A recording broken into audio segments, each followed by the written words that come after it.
Hi, so we're back today and we're doing another fun science experiment. For this, all you need is a glass jar and some balls. We have a few different size balls to test it with, but use whatever you have. Bouncy balls, ping pong balls, Nerf gun balls will all work.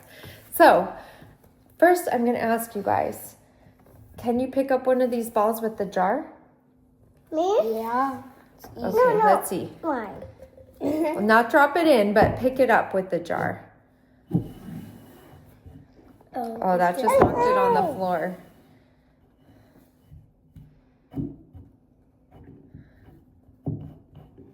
Oh, there you go. You use the edge of the table. Okay, what do you think? I want to do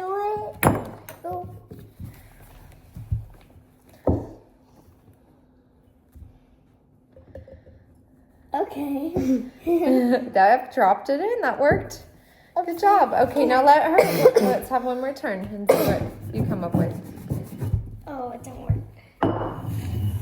I've done it once with shaking it.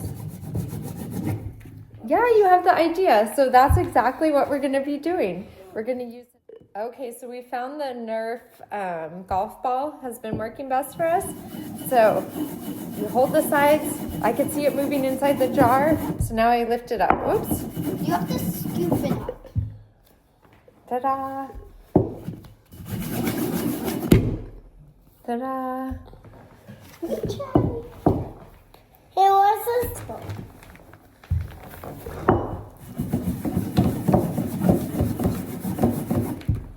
Oh, you almost got it. You have to keep spinning it. Okay, now lift it up as you spin. Good job. So we're using centrifugal force, which is the circular force that allows them both to move, circular motion, which overrides gravity, and then it's also Newton's first law of motion, which things in rest stay at rest and things in motion stay in motion until another force acts upon them.